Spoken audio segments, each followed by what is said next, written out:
Bonjour à tous, j'espère que vous allez bien. Bienvenue dans ce nouvel épisode des plans du jour, Day Trading Roadmap. Petit point rapide comme tous les matins sur les indices, pas de caméra aujourd'hui.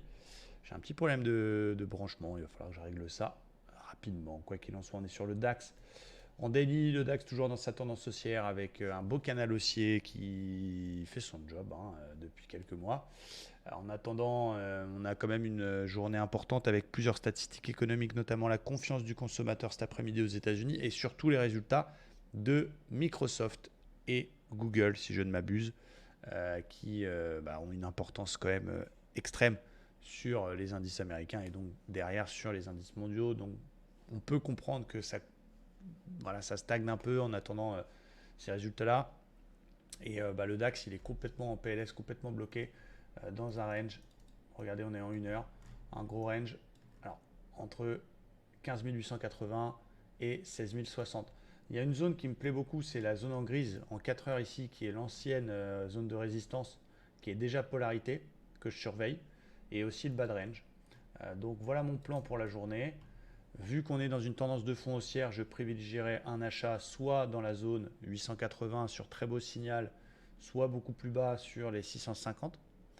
Les plus agressifs, si on voit que ça casse le range et que ça pète le plus bas précédent, les 850, on peut tenter peut-être une petite vente jusqu'à la zone des 650 et faire le reverse sur 650 s'il y a un beau signal. Donc on va dire plan safe plus des achats, première zone 880, deuxième zone 650. Plan plus agressif, c'est si ça pète le range, petite vente jusqu'au 650 et pourquoi pas le reverse dans la grosse zone de polarité. On surveillera aussi le haut du range en cas de retest et d'échec de franchissement.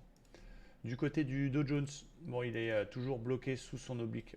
On est en daily. Regardez la grosse oblique daily là qui ne passe pas. Complètement bloqué là-dedans. Mais en même temps, il est sur une zone cruciale. C'est une zone qui est en place depuis novembre. C'est la zone des 800, 830. Résistance, support, résistance, support, résistance, résistance, résistance, résistance, support, support, support, support, support, résistance, résistance, support, support. Une zone qui est très très travaillée. Donc même si la résistance oblique fait le job, cette polarité support, j'ai du mal à shorter, ce gros niveau là. Donc pour l'instant, je vais attendre. Et mon plan, ça va être éventuellement dans une approche plutôt agressive. On va voir ce qui va se passer sur les plus bas d'hier. S'il y a un signal pour éventuellement un achat vers 750-780, un peu agressif. Si ça casse les 34 000 ici, là on sera full acheteur, on ne sait jamais, il peut casser les 34 et partir sans revenir chercher les 780. Donc au-dessus de 34 000, je suis full acheteur, je cherche des achats forts.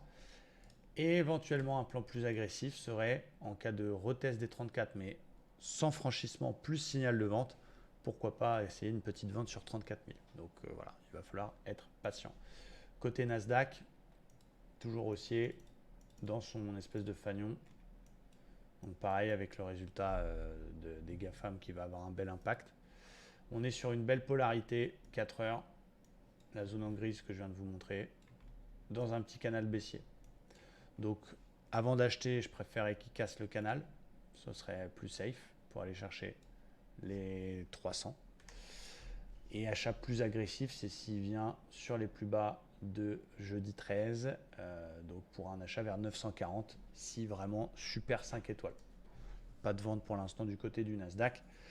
On a fait un très beau trade hier soir, un beau ratio de 3 sur le dos. On avait commencé par prendre un petit stop Nasdaq, je suis déjà à 1% sur la journée d'hier, donc je vais être extrêmement prudent. Voilà mes zones, mes niveaux. J'espère que ça vous aide beaucoup. Merci à tous, très belle journée.